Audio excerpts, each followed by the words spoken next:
مرحبا أهلا النوادي. Al-Imam Ali bin Abi Thalib karramallahu wajhahu, itu ada yang menukil doa beliau.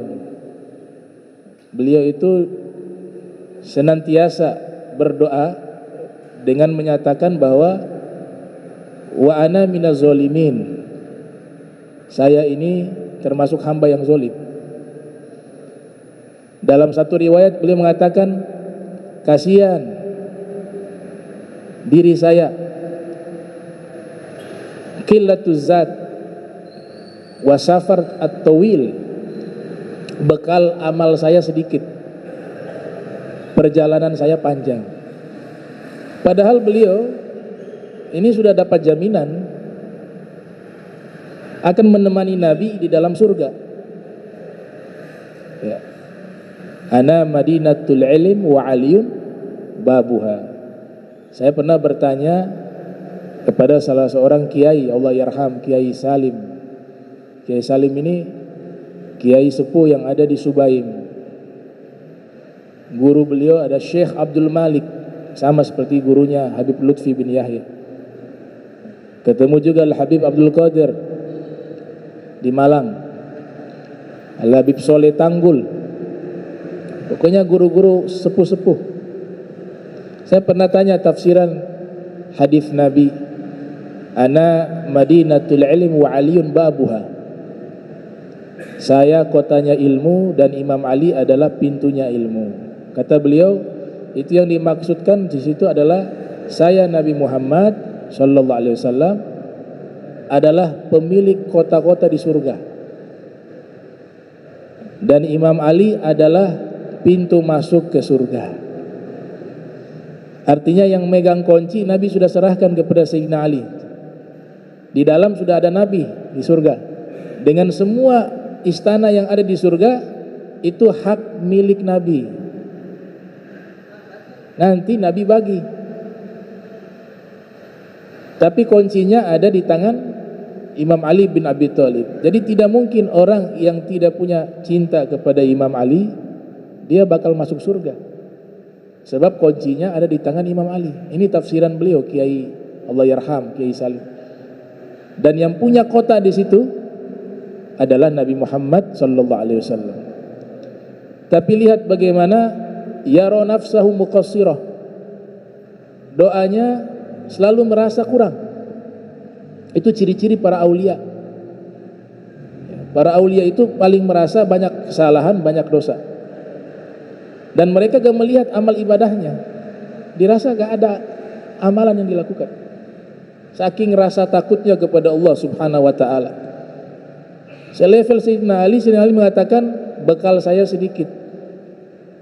Kalau pakai standar Imam Ali bekalnya sedikit, kalau bekal kita apa? Kalau bekal beliau katakan sedikit, lantas kalau kita bagaimana bekal kita? Perjalanan panjang. Ya, maksud beliau perjalanan panjang, bekal sedikit, perjalanan panjang, karena setelah wafat kita itu proses kehidupan selanjutnya sangat panjang. Ada alam barzakh. Alam barzakh kita menanti sampai kapan di dalam kubur? Sampai hari kebangkitan. Min waraihim barzakhun ila yaumi yub'atsun. Setelah itu sudah bangkit dari hari kebangkitan, kita wajib percaya adanya hari kebangkitan. Sebab Allah Ta'ala menyebutkan di dalam Al-Quran, bangkit dalam keadaan ruh dan jasad di hari kebangkitan. Sebagaimana pernyataan Nabi Isa alaihissalam, wassalamu alayya yawma wulidtu wa yawma amutu wa yawma ub'athu hayya. Saya akan dibangkitkan dalam keadaan hidup. Jadi semua para nabi pasti menyampaikan kepada umatnya tentang hari kiamat, yang kita kenal dengan rukun iman. Semua dari Nabi Adam hingga Nabi kita Muhammad sallallahu alaihi wasallam pasti akan menyampaikan hal tersebut kepada umat mereka, karena dia bagian daripada keimanan. Dalam satu riwayat penantian, ini waktu bangkit, kita bangkit ini disebutkan dalam riwayat sesuai keadaan akhir wafatnya kita. Kalau lagi sholat, sujud, meninggal dunia, posisinya sujud. Bangkit di hari kiamat, posisinya sujud. Lagi baca Al-Quran, ketika membaca Al-Quran meninggal dunia, bangkit di hari kiamat dengan membaca Al-Quran. Begitu seterusnya. Nah, itu disebutkan yamutul mar'u ala ma 'asha alaih wa yub'atsu anhu ala ma mata alaih. Wafatnya seseorang tergantung hidupnya. Jika antum menghitung umur aktivitas antum sehari-hari, ternyata dihitung lebih banyak baiknya, insya Allah meninggalnya keadaan baik. Tapi kalau antum hitung ternyata lebih banyak sia-sianya, bukan jahat ya, amal sia-sia, maka meninggal dalam keadaan rugi. Apalagi waktu kita lebih banyak habis dengan melakukan hal-hal yang buruk, maka khawatir meninggal dalam keadaan buruk. Ini ada dalam kitab Faidul Qadir lil Imamul Munawi. Beliau mengatakan yamutul mar'u ala ma 'asha alaih, wafatnya seseorang tergantung hidupnya. Wa yub'atsu anhu ala ma mata alaih, dan dibangkitkan dia di hari kiamat sesuai akhir ketika dia meninggal dunia. Jadi berusahalah untuk mengisi waktu kita kebaikan.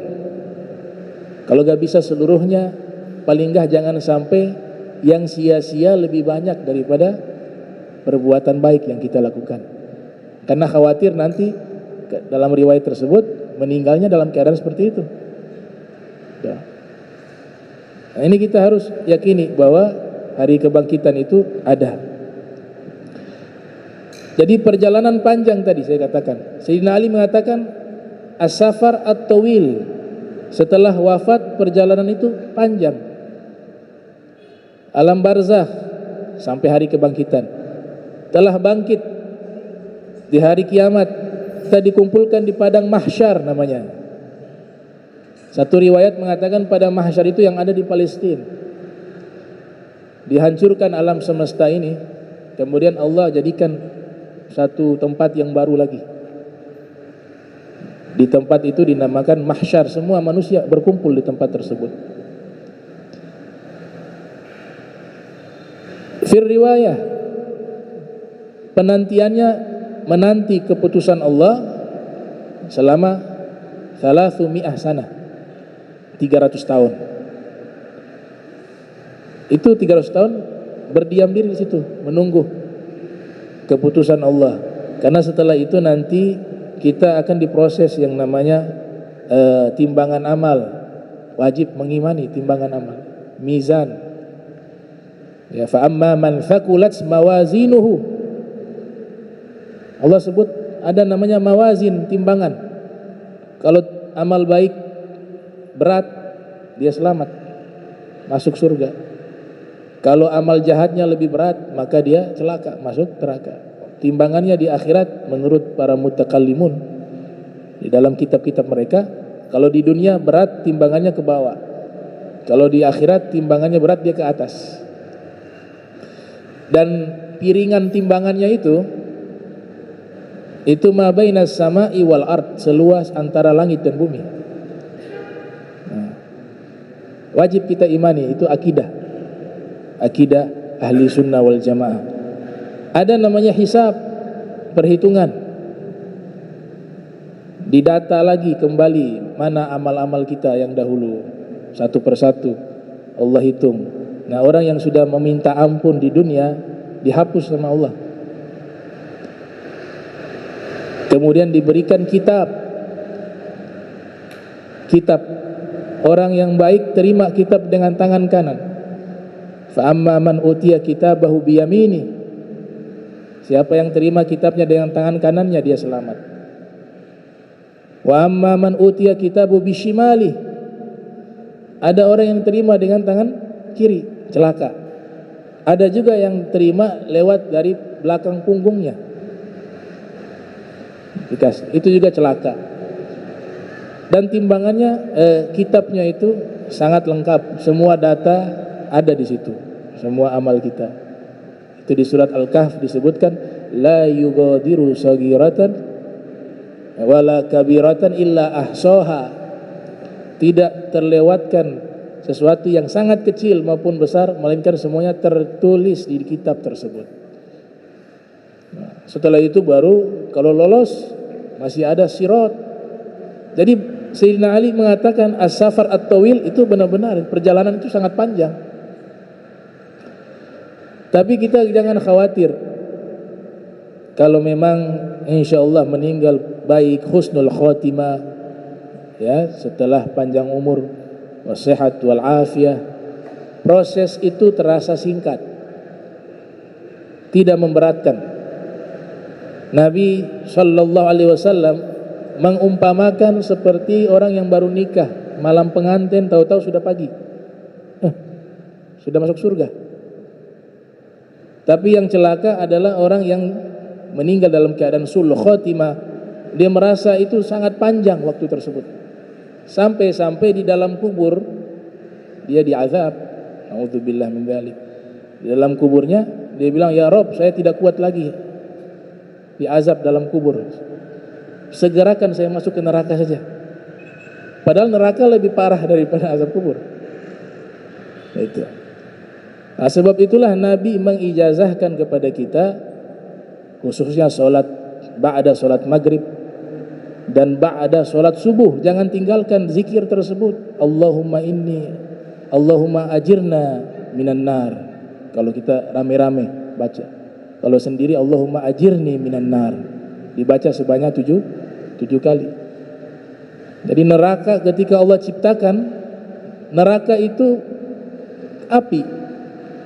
Saking panasnya dirinya merasa kepanasan. Sampai dia sendiri juga berdoa, Allahumma inni a'udzubika minan nar. Ini neraka berdoa, ya Allah, aku berlindung padamu dari api, dari diriku yang panas ini. Nah, maka Imam Ali mengatakan as-safar at-tawil, perjalanan yang panjang itu benar-benar perjalanan yang sangat panjang setelah meninggal dunia. Tapi kalau orang yang meninggal baik, husnul khotimah, itu terasa singkat, tidak mengalami kesusahan. Makanya Nabi katakan kalau sudah dalam kuburnya dia orang yang meninggal husnul khotimah, insyaallah dia dapat nikmat dalam kuburnya. Diumpamakan raudhah min riyadil jannah. Al-qabru imma raudhah min riyadil jannah au hufratun min hufari niran. Kuburan itu bisa jadi taman surga. Nikmat di situ. Dia gak merasakan tuh waktu tahu-tahu hari kiamat. Bangkit dia. Prosesnya dipermudah sama Allah. Makanya dalam doa kita diajarkan oleh para masyayikh, jangan minta doa dihisap sama Allah dengan hisap yang ringan, tapi mintalah masuk surga tanpa hisap. Allahumma adkhilni al-jannata bighairi hisab. Ya Allah, masukkan saya ke dalam surga tanpa ada perhitungan. Jangan gunakan sigah doa Allahumma hasibni hisaban yasirah. Ya Allah, hisaplah saya dengan hisap yang ringan. Gak ada hisap yang ringan. Nabi katakan man husiba uzziba. Siapa yang dihisap di hari kiamat, hakikatnya dia sedang diazab. Kata Sayyidah Aisyah, kalau dalam Al-Quran disebutkan orang-orang penghuni surga dihisap dengan hisap yang ringan, kata Nabi itu bukan hisap, tapi itu al-arad. Al-arad itu adalah apa? Presentasi amal soleh,